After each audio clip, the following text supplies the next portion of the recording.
Native students need and deserve an authentic education that honors the traditions and knowledge of their communities.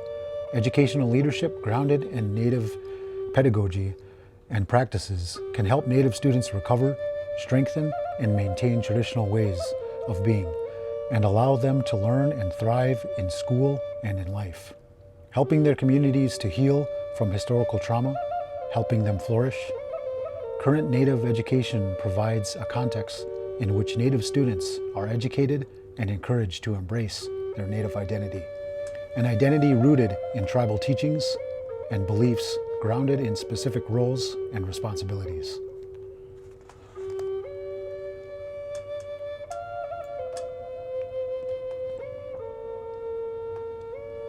That education and encouragement is greatly shaped by Native educational leaders. Native educational leadership that is rooted in the ancestral consciousness of what it means to live Mino Bema Diziwin. To be well is imperative and necessitates Native leaders in schools being themselves grounded in the knowledge, traditions, and teachings.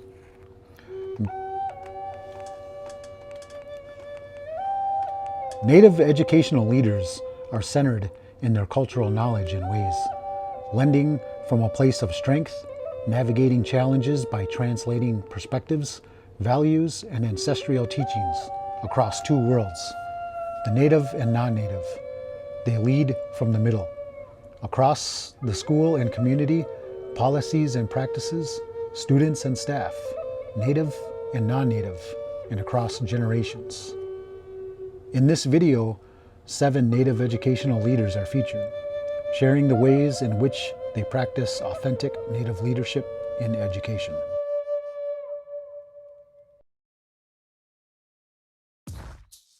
Artley Skenendor, Oneida Nation Principal, Oneida Nation High School, Oneida, Wisconsin.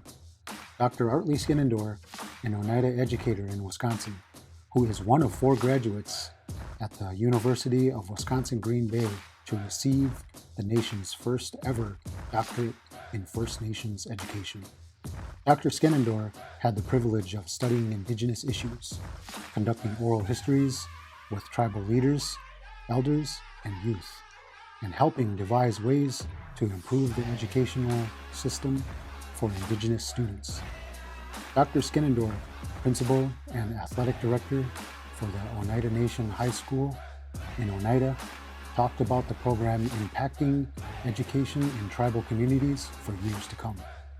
Learning is a lifelong journey, embracing the relevance of our cultural teachings and understanding the context of how they are applied to the challenges of learning today, he said.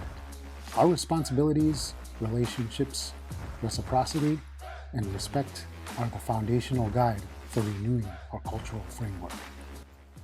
Wastechi Sli. So hahas no waisi wasandodo. Then choknate. Then oniote haga and then kwasende deg. My name is Art Skenendor, and I am the principal of the Oneida Nation High School and the athletic director. And what brought me to make my contribution, so to speak, to our indigenous good ways that we have is really following the footsteps of my family. And what I mean by that is I've been honored to be the second generation of serving in a cultural role for not only my own nation, but for other nations. For example, like today, serving as the Master of Ceremonies for a cultural gathering like this is one that I grew up watching others do. And so for me, this is one of those special opportunities to share that and again to extend that opportunity. In our language, we call it Ladik Sasu Ladik Stahoko. It's from the youngest to the oldest. What does leading from the middle in culture grounding mean to you? Leading from the middle in cultural grounding, from my perspective, it means that you're associating yourself with the direction that everybody's heading. And the most important piece of that is that you're demonstrating your ability to listen to what the people's aspirations are, their intent, their vision, and they become the facilitator of making sure that that can occur. Because sometimes you're going to need to lead from the front, sometimes you're going to have to lead from the middle, and sometimes you have to lead from behind. So educationally, as a principal, that's one of my primary roles, is to make sure that we're listening to our students, we're listening to our parents, and that we're listening to our educators so that they have the right and proper tools to be able to provide that encouragement. You had mentioned about Oneida teachings about the pyramid and how the chiefs used to conduct leadership. One of the, I guess again, it goes back to the content and context. In our system of tradition, we have the titles of chief, clan mother, and faith keeper. And when you hear the word chief in Western civilization, you automatically think of a chief CFO, chief financial officer, chief executive officer. You think of somebody that's on the top providing the direction for where everybody else is going. In our traditional system, it's an inverted pyramid. And what I mean by an inverted pyramid is that the chief is the one on the bottom and the people are on the top.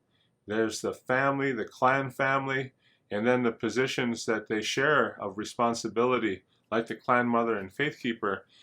Those three work in concert to support the ceremonies, to support the community support that needs to be facilitated for families. So it's just an inverted pyramid. We look upon that as the way that we should be working every day for our people. It's about listening. You have to listen first. And a lot of times in the Western context of leadership, there's an expectation that you should be the one telling everybody where to go. And ours is more of an assertion that we come of a mind that says the direction is based off of the collective understanding of where we should head. So it's a little bit different, and it's been our method of leadership for thousands of years as a Haudenosaunee people, is that those chiefs, clan mothers, and faith keepers, they represent the direction that the people set for them. Why is it important to integrate culture with academic curriculum? The importance of integrating culture with academic curriculum is what I mentioned before, and I'll keep saying it. One of the most important things that I've learned is that sense of pride in our communities. So whatever we do, whatever we build, it always has to be a story of who we are, because that's how we renew, visually we renew that picture of where we are. And the academic side to it is really the context of how to utilize the information that's current today, and you apply it to the foundational principles that give you that foundation of identity. And when you mix those together, it's almost like a chemical reaction of what we call uska hingwatnigula. The one-mindedness that occurs is that you have an understanding of where your place is in this creation. And that's so important today, because when you look at identity and you look at relationship building and you look at the importance that we have of responsibility to our world, at the same time, there's another parallel process systemically that is about how we learn to learn. And that's where you have that integration and that chemical reaction of context and content. And what I mean by that is that we are committed today, for example, in our school system, to learn as much about STEM as possible. Why? Because it provides for us some of the responses and answers to some of the challenges we have environmentally around us as a community. When you develop your plans and you instill your culture and you instill your response, then the direct result of that is those core values begin to grow. And if those core values begin to grow, what occurs is the social emotional growth of our children is the outcome. It's like growing a garden. If you visit and you work with your garden every day and you cultivate that spirit, your yield is higher. So when our school system begins, the beginning of the year, we start with a tobacco burning. And we acknowledge all of those things that we will learn this year starts with the creation. And as we end the school year, we come back and we again do a review by acknowledging all those parts of creation that have brought us together for this good learning. And then the last part of that systemic piece to it is the learning to do piece. That's the application side. That's taking the content, the cultural content, taking the context of those academic challenges today, and then being able to mobilize into, this is the plan that we'll carry out to protect our families. This is the plan to protect our environment. This is the plan to provide for the food for our own community. So those are the elements of how situationally all those pieces fit together. Aha, miigwech. Yo.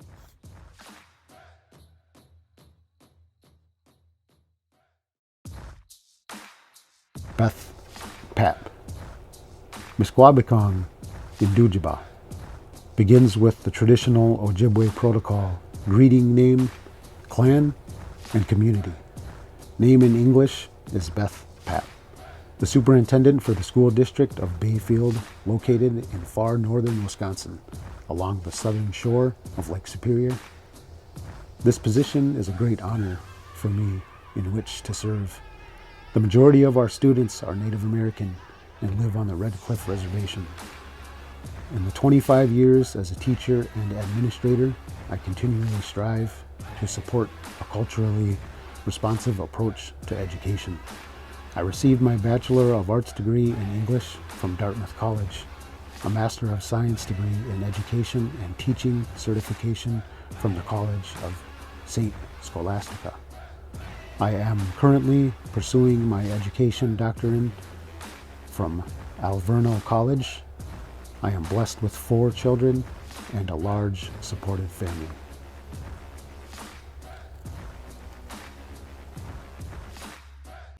Buju, Manidumako Indigenous, Migizi Indodem, Misquabakang, Indunjaba, Minukishka Nungu.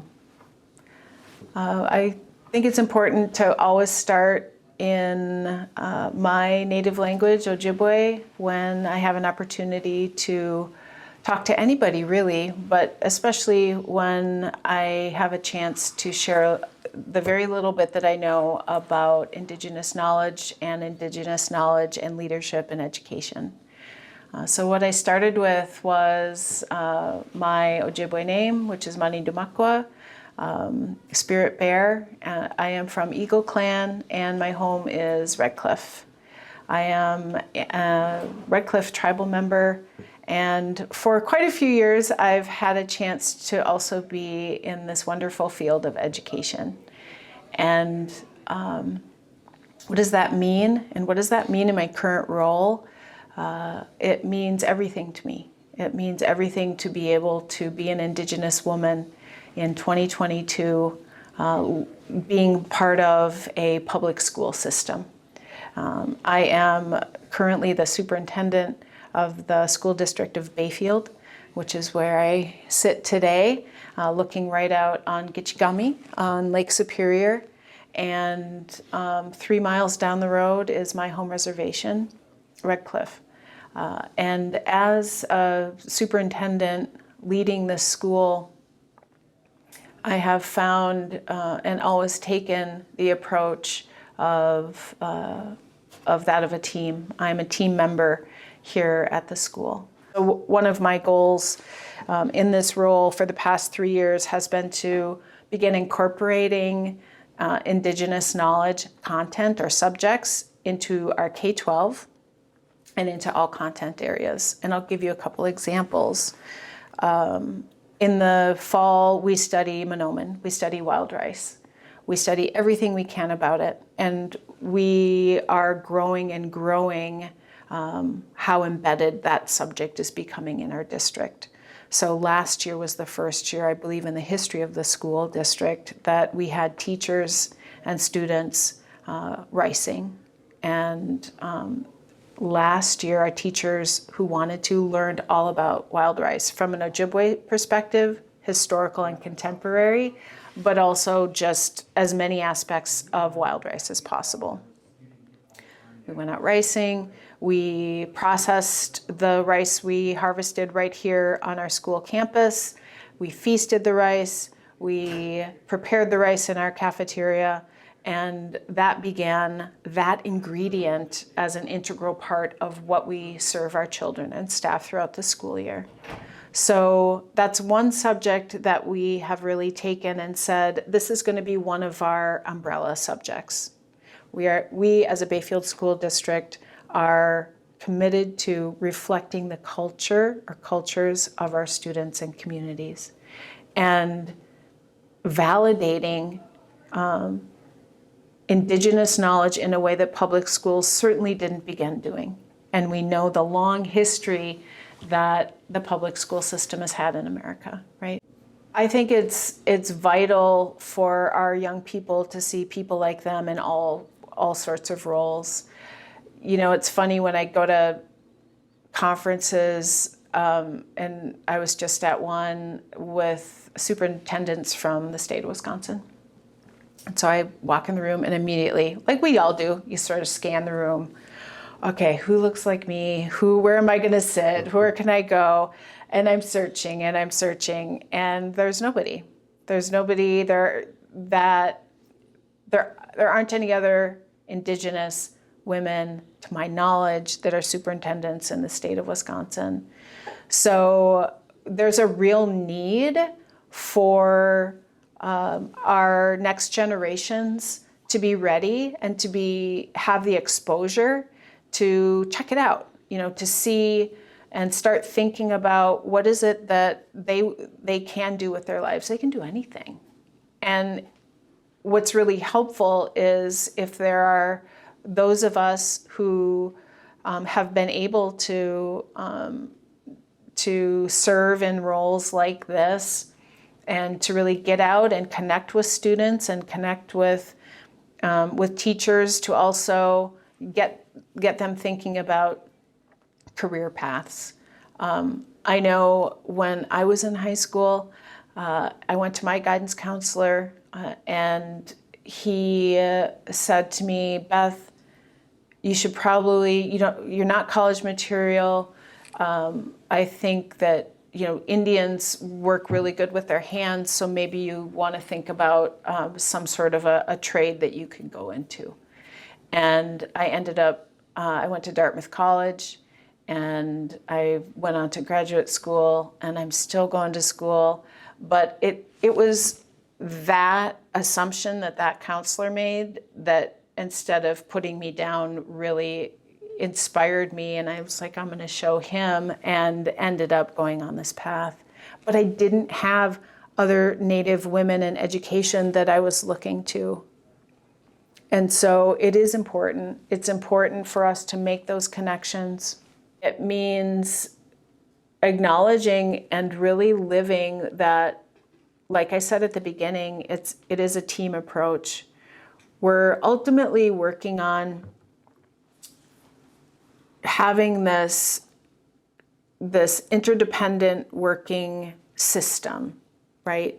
And understanding the functions and the successes of, for lack of a better word right now, like mainstream approach, but also then the workings and successes of an Indigenous approach to functioning and being and thriving. And I'm aware of that all the time, and I think naturally as a Native person, you're constantly making slight adjustments as you make your way through whatever it might be. So that conference that I told you I was just at, I had to make certain adjustments when I'm interacting with people. If I'm home in Red Cliff and it's it's a community event, how I am there and how I interact with people is definitely different than how I acted and reacted in the conference I was just at.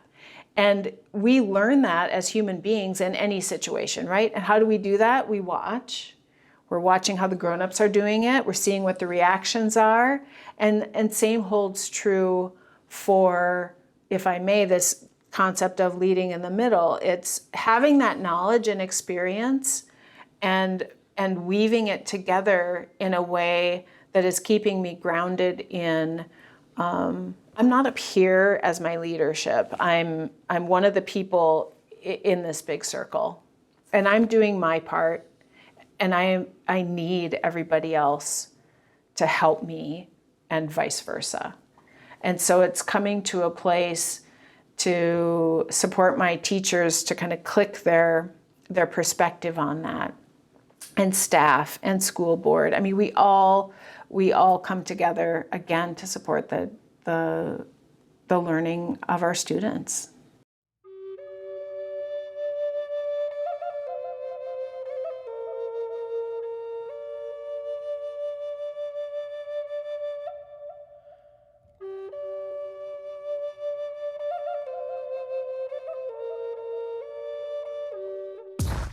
Jason Dropick, Bad River. Jason P. Dropick serves as the head of school at the Indian Community School, just outside of Milwaukee, Wisconsin.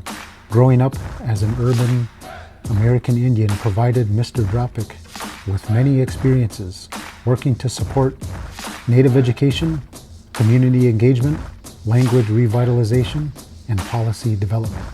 He was a member of the first graduating class of the federal program Urban American Indian Teacher Training Program at the University of Wisconsin-Milwaukee. He went on to serve in public schools supporting American Indian students and inclusive practices to benefit all. He returned to the Indian Community School to serve as a middle school math teacher while completing his administrative degree in educational leadership from Concordia University.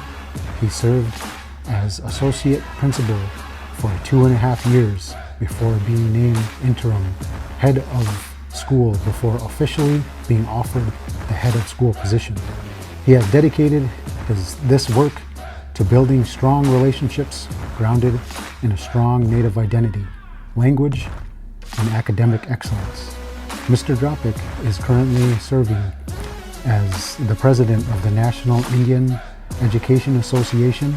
He has served as Wisconsin Indian Education Association alternate, Milwaukee Indian Education Committee member, Wisconsin Association of Environmental Education board member, and countless committees, volunteer opportunities, and community partnerships. He leads with compassion, thoughtfulness, integrity, and pride of his Native identity with all who he serves. Bonjour, Babami Benes Indigenous, Jason Dropick Indigenous, Minnewaukee and Dunjaba, Ngizi and Dudem, Anishinaabe and Dao. My name is Babami Benes. I also go by Jason Dropick. I am a member of the Bad River Band of Lake Superior, Ojibwe. Grew up, born and raised in and around Milwaukee, Wisconsin my entire life. I currently serve as the head of school at the Indian Community School in Franklin, Wisconsin, just right outside of Milwaukee, as well as getting to serve as the National Indian Education Association president.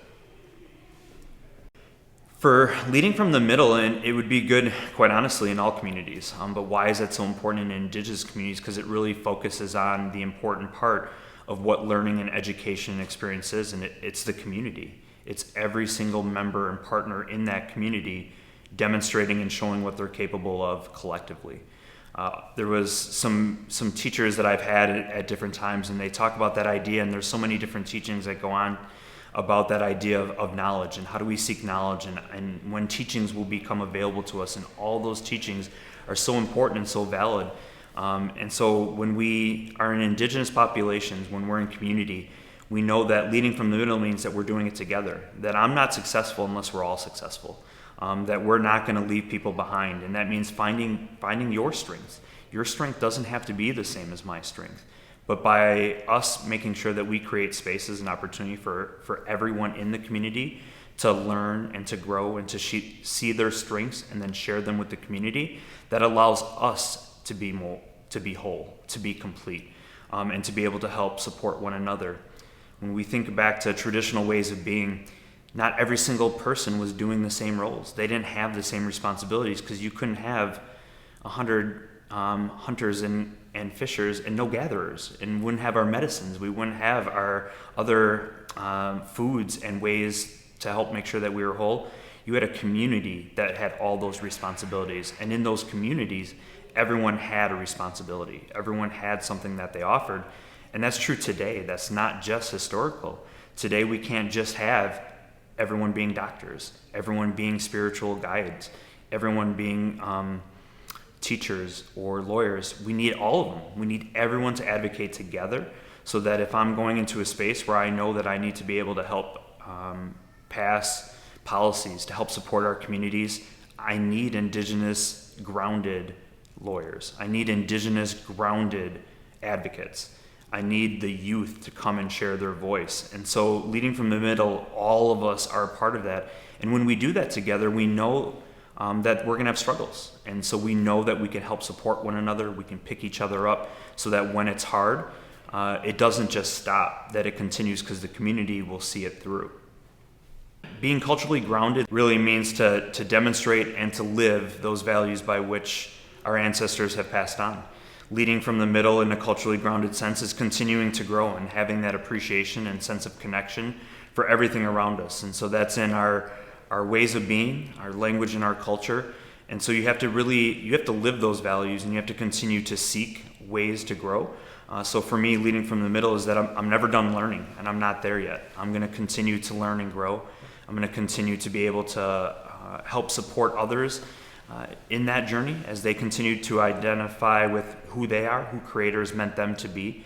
So when I'm leading from the middle, I'm creating experiences and opportunities for my community to reach for all their goals. What does that look like? So if it's being able to have a sweat lodge ceremony and get the community together to prayer and healing for one another, or to create spaces and opportunities and connections for students to be able to receive their names.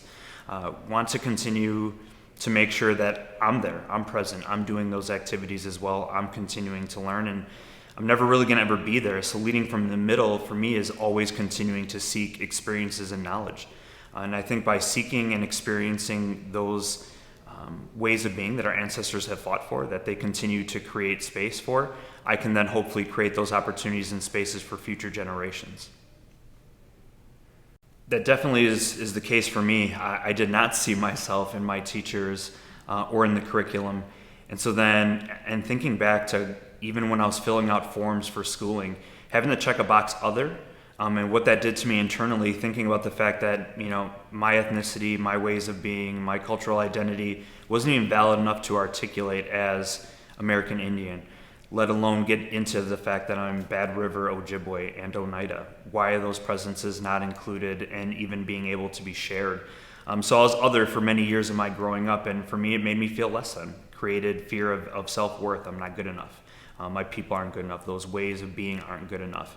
And so then it was really easy to doubt and to live in fear and to make decisions about why take a risk because it's not going to be good enough for those around me. And that left me not seeking the opportunities or being able to share what I wanted to share with community. And so when we can create spaces where our students see themselves both in the people in front of them, people alongside of them, the leaders that are in their communities, as well as themselves in the curriculum and in the school experience and in the decision making, that then says, you know what, you are good enough. You have value to this community. Continue to seek ways to grow that and share that with others, be able to give that. So then they don't have to live in a constant fear of it's not going to be good enough, or it's not valid, it's not valued. And so I think that when we can create those spaces in those communities and be able to share that, acknowledge our elders' teachings and ways of being, the creation, thinking about how Mother Earth and everything that she creates and teaches for us, and continuing to share that and how important that is, genuinely creates a sense of respect and gratitude and responsibility so that we can continue to provide that for future generations. But often if it's not valued in a way that fits into a nice box, or the ways in which colonization has said is what is important, then people stop sharing. They stop having those teachings and ways of being. And so for our students, it then creates gaps in them, in acknowledging the fact that they are going to continue to create those experiences and opportunities, that they are already leaders in our community and will continue to be so for future generations, as well as all the teachings that they have received. So it's vital. It's vital to have pathways for our community to be able to share all of the gifts that they have. And it doesn't have to be in the way that mainstream society says is what's right. What's right is what helps to empower our students in our communities to thrive and to continue to do well. Ricky White, Niganakot, is Anishinaabe from Whitefish Bay First Nation in Ontario, Canada. He is Pishu, or Lynx Clan, and a lifetime member of renowned drum group, the International Whitefish Bay Singers. CEO, First Nations consultant, and former superintendent of the Circle of Life Academy School, White Earth, Minnesota. As a result of growing up on his isolated reservation, Ricky retained deep knowledge of Anishinaabe language and culture. Those teachings continue to drive his spirit and leadership. Today, Ricky served as superintendent of Circle of Life Academy on the White Earth Reservation in Minnesota 2020. He arrived in June of 2015. The school's report card was 10% proficiency in reading and math and 40% dropout rate, with 120 students, K through 12, 50% transient rate, and over morale in the school community was at an all-time low. Ricky White was dedicated to his professional career to being generous and sharing his greatest practices for success with other schools and communities. His accomplishments go far beyond the classroom. He has been recognized as the next leader of the Anishinaabe Nation and Minnesota Education Administrator of the Year, and now sought after MC for powwows, gatherings, conferences, keynote addresses, radio and television interviews, and other speaking venues. Aha bojo, niga nana kutten digo, pejeo nindo tem, not comigo aning Anishinaabe ninda. Qua geniga mami gotchtagos, o geniga gi piwi jamagoan. Migenin oa Ricky White, the Shagana Shujinikas. Migenin Minandan, he kikawetchimigoan. Chigagoa, Nanandawege Kazian, Chigagoa, Wawichtoan oa. Kagi kawetchimigoan, Kagi Shushkinamagoan oa Sema. So, my name is Ricky White, and I'm honored to have this opportunity to share here with this entirety of leading from the middle, and this concept of leadership, and what I can offer that as somebody who has experienced this way of life, and someone who doesn't know it all but can share from that perspective. So it's about what I shared in the language. So Yugach. It's one phrase that I use. What is good for Native American students and families is good for all. Because the reality is that the majority of the folks that I end up having contact with are non-Indian. And so the best practice approach is using that core value of what's good for Native American is good for all, because the teachings of that foundation are always intended to do that. Our teachings, our value systems are really just good practices for all, and we can actually resonate and look at, when we say most cultures in teachings, they're all very similar. The golden rule, how we treat others, how we want to be treated ourselves. There's foundational pieces there. I just ensure that we indigenize all of that and use the foundation of our teachings and our cultural ways, our cultural competency, and so forth. The greatest barrier is not the content of the best practices. It is the fear of what is in between those educators' ear in their minds. They are afraid. And it's not that they're afraid of the content itself, they're afraid of how they are going to end up using it. That they may desecrate, offend, not do it properly. And so that approach, that core, is to keep it simple in moving forth, that the common person would be able to do this. And then the other piece about it that I absolutely insist on when I make contact with organizations and schools is I let them know right from the get-go that the manner in which the students behave in the school isn't actually the greatest fundamental impact on the school climate and the school feeling and emotion and so forth. The students have an impact on that, but it's not the deepest and the greatest impact. It's actually the manner in which the adults that work in the building, the staff, the teachers, the front office staff, the administration, the bus drivers, the cafeteria staff, the janitors, all of these folks, the paras, every staff member, the manner in which they behave intentionally and purposefully has the greatest impact in everything that happens within that school. Our people have been institutionalized to a point to where this hierarchical system has really pushed our self-esteem to us as a human being to feel like we are no good, like we are nothing, or we don't have a place at the table, or we are not equal, or we don't even have that piece to where there's even value to our name or who we are. And it took a while for me to get there because I was hammering in Mr. White, Mr. White, Mr. White. Like it had to be with some form of that to gain the respect. But what I realized when I was at COLA is when I became Ricky and that I insisted with the kids, the families, the staff, I found out something even deeper. And if somebody's brave enough to want to go ahead and do that, I would say, you are in for an amazing ride. Doctor is fantastic. Mister is fantastic, no question. But when it was Ricky, holy man. I talk about not knowing what you don't know. You don't know what you don't know. That's another fear that so many non-Indians have when it comes to relating to the core of our culture and our means.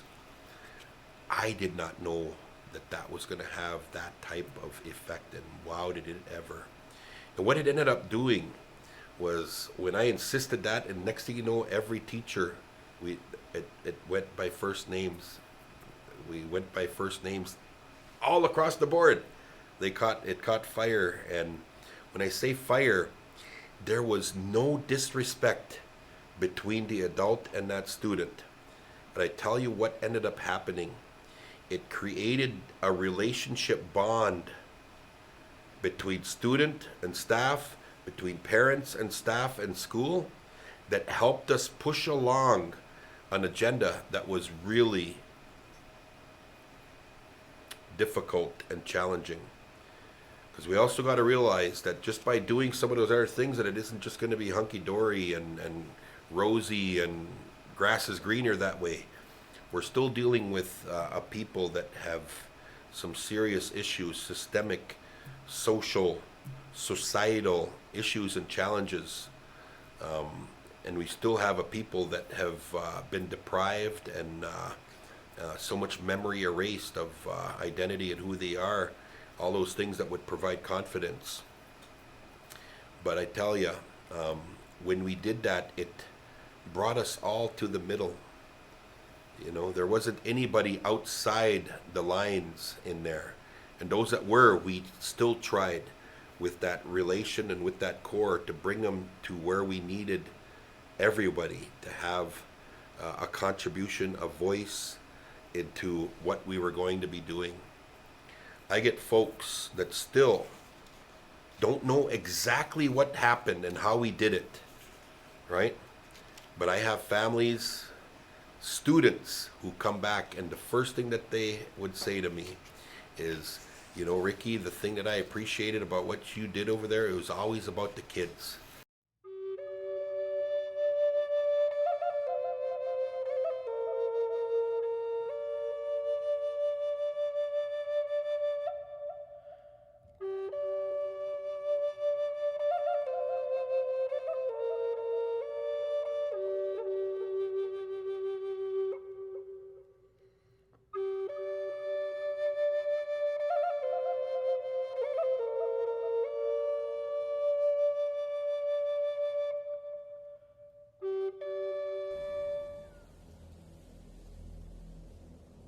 Wendell Waka, Menominee Nation tribal member, is currently the superintendent for Menominee Indian School District.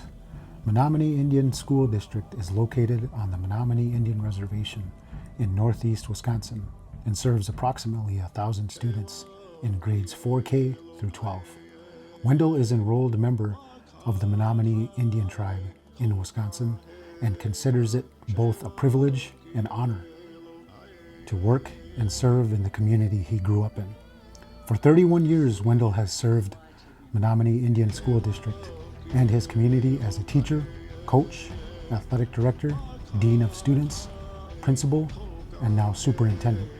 Once labeled a dropout factory, 2008, for graduating less than 60% of its students on time, Menominee Indian School District has successfully implemented various reforms, initiatives in the areas of community and family engagement, mentoring, early childhood, social emotional learning, nutrition and wellness, trauma-informed care and resiliency, restorative practices, which have led to a present-day graduating rate of 90%. In 2012, Wendell was honored at the White House under President Obama's administration as a school turnaround champion of change. Wendell and his wife Lori have 3 children, Joanne, Antoinette, and Wendell Jr. Bonjour, also me. My name is Wendell Waka. I'm an enrolled member of the Menominee Nation, and I'm also the superintendent of schools of the Menominee Indian School District, where I've worked in my last 34 years as a teacher, a coach, a dean of students, an athletic director, and my present role as a superintendent for the last 17 years. You know, when I've heard of the whole thing about leading from the middle, it really resonated with what I think it comes from an Indigenous perspective, because, you know, sometimes we think about leaders as we're up here or we're in these appointed positions. And to me, thanks to some of my teachings from my elders and mentors, you know, leading from the middle is about getting permission. It's about bringing people along. It's about developing leaders within your community, because those leaders are going to stay and those leaders are vested. And I always thought about, in order for me to do this, I've got to build relationships with people. I've got to get trust. And if I can build relationships and I can earn their trust, good chance I'm going to get their permission. And we can bring people along, because it's always about the whole. It's never about the individual. You know, first of all, I think kids always need a purpose. Why am I learning this? And I think so many years in Western society, we never got the purpose as natives. Well, partly because I think we were seen as invisible. And I think the beauty of having your own school, you get to teach and give relevance and purpose to kids when you can connect it to their culture. And you can bring in the language and the stories behind that. And I think when kids are learning and they see that there's a relevancy to what they're learning that's tied to the environment, like the forests, okay? Or again, kids relate to that. Okay? And again, when you can relate to something, more likely you are going to retain it, but also you then have the opportunity to pass that knowledge on. And again, I think it was in 2007, 2008, the Menominee had the highest per capita participation in the military per 1,000 in the entire country. I mean, that says a lot, you know. And I'm fortunate. My father served in Korea, you know, and I've had other whether it's nephews or relatives that have served, but the I don't want to say the pedestal, but the respect our veterans get. You know, the late Alan Caldwell, who was an educator, in how well he was able to teach us about all the attempts that the white man tried to take away our land and all of our resources. And you know, and if you were fortunate, and I had I was fortunate to have had a relationship with Alan, and he was a great teacher, and again, he was a good mentor. And so when you think about it, the veterans, you know, they were warriors, but they come back, and it's what they give to their community, you know. And it isn't that knowledge. I mean, right now we're finding out that we've got veterans in our community that if we can pair their expertise and their willingness to work with kids in areas of kids who we're trying to find hope for, that can be powerful. So would you find that in another non-native community? Probably not. You know, you'd probably find kids on the brink of expulsion, on the outside looking in, or being pushed out. And here, you know, I think the beauty in it is, you know, all that expertise is right in our community. And if we can, you know, our number of kids who are going on to the military isn't as much as what years ago, okay? But they're still going. And again, the fact that we have this great partnership with our veterans and our Menominee Nation. I mean, they're here in our schools. They help support the scholarships. I mean, one of our board members is a veteran, and again, that ever so influence that they have in our community. And again, that needs to be sustained. So we have this wall of fame that we've developed over the years, and what we did was we stated, all right, we want to give kids this vision of hope of what I can become. So we didn't just say, all right, let's list all the 4-year graduates, let's list the 2-year graduates, and let's list all of our men and women who went on to the military. So my former secretary went out, and he's a historian, went out and captured all this. And so we have it all digitized, ready to go, and we'll be putting it up on these wonderful TVs here in the school. And you'll go by there, every kid will see, you know, they'll see their relative, and they'll see what year they graduated and whether they went to this branch or whether they went to this 2-year school or they went to this. And to me, what a great way to give hope, to instill hope and dreams in kids, that someday that's me. I mean, I hope the next superintendent when I'm gone is not just from the community. I want them to be a student of the school, you know. And again, I'm very selfish when I say that I believe only a Menominee can lead the school, okay? And it's not just me, a Menominee who's gone to school and done their, you know. And I hope that stays, but at the same time, we're also developing those Menominee leaders to be leaders in those schools, because that is so critical. Because ultimately what this all is about, I look at it as, we're servant leaders. We're serving the kids, we're serving the families, we're here to serve our community.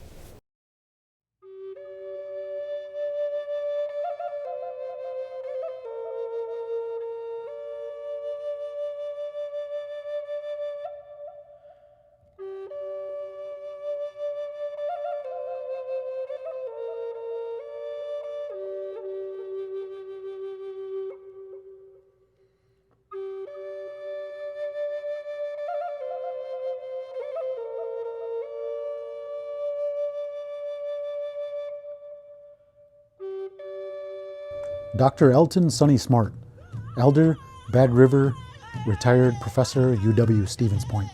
Anishinaabe educator who occupies many roles in Native and non-Native communities. He is first and foremost a grandfather, father, husband, son, uncle, and grandson. Retired tribal judge, a United States Army Airborne Vietnam veteran. He holds positions on Ojibwe Ceremonial Big Drum and Medewin Medicine Societies. He is a member of the Bad River Band of Chippewa of Wisconsin, where he was born into the Fish Clan. His spiritual names of Ozan Anaquad, Yellow Cloud, and later a Menominee tribal name of Nagijik, Center Sky, when he was adopted into the Menominee tribal family. He has worked for various Wisconsin tribes in many capacities, such as clinical social worker, director of alcohol and drug prevention, in-home family therapist, director of family and counseling services, high school guidance counselor, school cultural specialist, health careers recruiter. He even served in the United States Army Airborne Field Medic in Vietnam and Germany.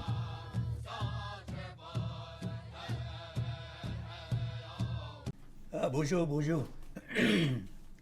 Nishinabe dugan duwe magani dug. Sa nin. No za wanakwad. Nishinabe jinakaz. Sa minwa yu dige indaing. Mishkizibi and Dunjaba. Wasasi du deum. Sanigaye indugu Nishinabe jinakaz. Oza wanakwad. Sa minwa manamane manomane. Nishinabe jinakaz. Not now Gijik. Nagagi duwin minawana chumokama mowen. Now I'll just talk a little bit in English about who I am. As I mentioned before, Neen, I'm from the Bad River Reservation in northern Wisconsin. That's where I was born there.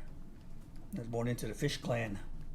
That's the clan of my fathers, my grandfathers, and they were all born there. It goes back as far as 1831. That's where my great-great-great-grandfather, Bedequash, was born in 1831. Then he had a number of sons. My great-great-grandfather, his name was James, Jim. He was born in 1867. And he had a number of brothers too. And then when they had the allotment era, they used to call it Bedequash, because they just called him Bedequash, but then they had to give him an English name. Then they used to call him the old smart man. And so the agents there just called him that. And then his sons, that's the name they took, was Smart Man. And they had that for a little while, but then they just knocked off the man and just kept the last name Smart. So you have great leaders in institutions, but they've also maintained their own sense of of integrity at the same time. And to give you one example, another leader, he was a drill sergeant, and he was probably one of the best leaders I've seen in any culture. I mean, he was able to take 225 men from different social class, racial ethnicities, age, education level, and get them to work as one unit, one unit. And he was able to, what he did was manage it from the middle. He understood where his men were coming from. He also understood the organizational structure of the officer corps and non-commissioned officers. But he also understood where the men were coming from different things. And he took time to get to know those individuals. So for example, when he asked me where I'm from, just talking to him, and he said, "Yeah, where are you from, Smart?" I said, "I'm from Wisconsin, northern part of Wisconsin." He said, "Oh, yeah." And we just talk about being Indian sometimes. He said, "Yeah, what tribes do you come from?" I said, "Chippewa." I said, "Northern Wisconsin." "Oh, yeah, I said, Chippewa, yeah, we get a lot of good troops from Chippewa reservations up there." And then he named off some of the reservations. They named off a couple of different tribes. He had Menominee and Ho-Chunk, or Winnebago at that time. But he knew them, and I thought, that really resonated with me. I thought, he lived down in Kentucky, but yet he get a lot of men from Wisconsin that come through that way. But he took time to know who those men were and the tribes that they came from. But economic, not just racial, but economics, and he wouldn't do anything that really impressed me about him is that, at night fire, it was raining. We get out there, get down on our night fire, and it starts to rain. We're sitting in our poncho liners, get done at 10 o'clock, waiting for these buses to come pick us up. Rain come down, no buses. Waiting for these buses, and 11 o'clock comes, we're still standing there in this poncho liners, rain coming down. Standing, got 225 men. 11:30, 12 o'clock, they said, buses ain't coming. 12 o'clock comes and we'll call the Deuce Snap trucks come pick us up. So they got to go try to drive these trucks and come pick up 225 men. 12:30, quarter to 1. Right about 12 o'clock, all the officers called their wives. The wives came, picked them up. They all left. All the officers left. Then some of the higher NCOs, they all left too. So all you had was the buck sergeant and sergeant first class, who was the senior drill sergeant. He was still there. And, all the rest of the kids, they all left. The wives came, picked them up. So about 1 o'clock, standing there for 2 hours in the rain, finally I remember him just saying, F this. He called attention. He said, we'll walk. We ain't waiting no longer. So we cut across that. Fort Camp was a big training area. We cut all the way across that woods. We were watching, and at nighttime, it's dark, walking. And me and this other kid were walking on this trail, and he slipped. And I grabbed him, and I was trying to grab him, and we were sliding down. So all of a sudden, something grabbed me and had my arm and then grabbed him. And I don't know where he came from, but it was Drill Sergeant Lindsay. He was right there. Could hear his voice, but you could hardly see him. It was rain and stuff. And right here, he said, "Grab your step over here. I got you." And just like that, he was gone. But he was right back in line again. So we get there. We're standing in front of the barracks. It was 2 o'clock. So he goes tell one. He said, "Go wake up them cooks. Tell them cooks get some sandwiches and some soup for these guys. Been sitting out for 3 hours in the rain." So he went in there, woke up the cooks. Then he came back out, and he said, "Oh, did you wake them up?" He said, "Oh, the cooks kicked me out." He said, "They told me to go back on the beds. They ain't getting up." What? You could see him walking that back door, and then you could see him walking down that hallway, and all the cooks, that's where their cadres are, and you could see his head going by there. And he had a real loud voice, and all of a sudden, boy, you could hear his voice. All them cooks, where they stayed in their rooms there, all their lights came on. And you seen all them cooks heading down towards the cafeteria, running down there, and you seen all them lights come on out there, and all them cooks were running down there, and you went in there, you could still hear them hollering. They were, but for 225 men, standing there all wet, and you're watching him do this, and all of a sudden, you didn't. Who would do that, and it really impressed 225 men that this man would walk with you all this way. He wouldn't leave you out there, and then to make sure that you had something to eat and stuff like that. But that showed this sense of leadership, of caring at the same time. So, he took a look at those individuals who were supposed to be in the bottom, trainees. We weren't really considered soldiers yet because we were trainees. We weren't, gotten through basic training yet. So we were just trainees, which is the lowest level where you could be, all privates. Then you got all your officers, which he worked with them and he knew them very well, but he also took time to know this one as well. So that was a real good example, I think, of learning from the middle. He took a look at all those particular parts of leadership, from top up to the bottom, and understanding how they all operated and how they did things. And he took time to be able to deal with them.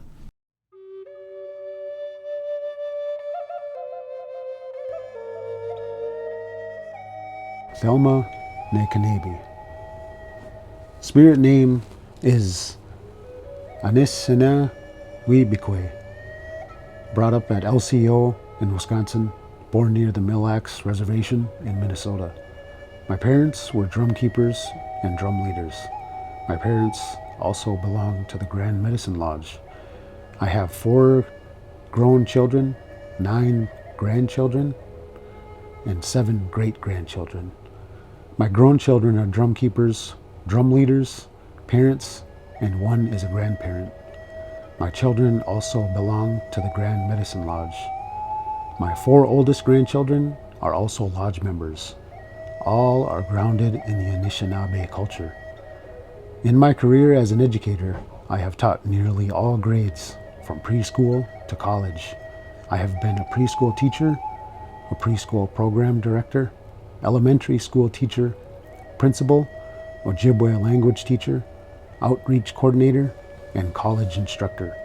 Along with bringing up children and grandchildren, I have completed the following degrees: a bachelor's degree in elementary education, a child development associate's degree, a master's degree in teaching and learning, and I am currently working on completing a Doctor of Education in Indigenous Teaching and Learning program at the University of Minnesota, Duluth. I am in the process of completing a study that will make visible the shared vision of academically prepared early childhood teachers and culturally prepared elders as the children learn about being Anishinaabe.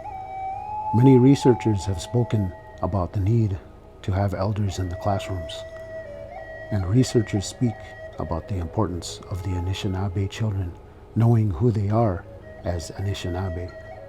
This study will validate the importance of children being grounded in the Anishinaabe culture.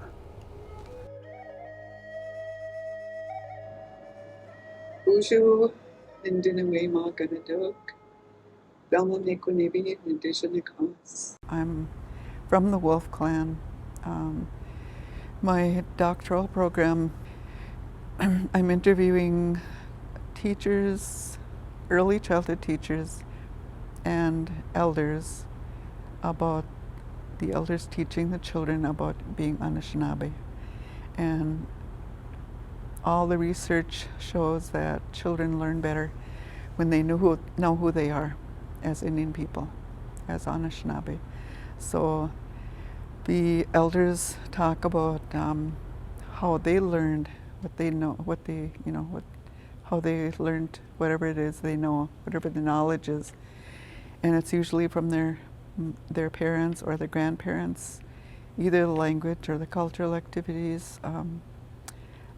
I've had one person who has left the reservation for other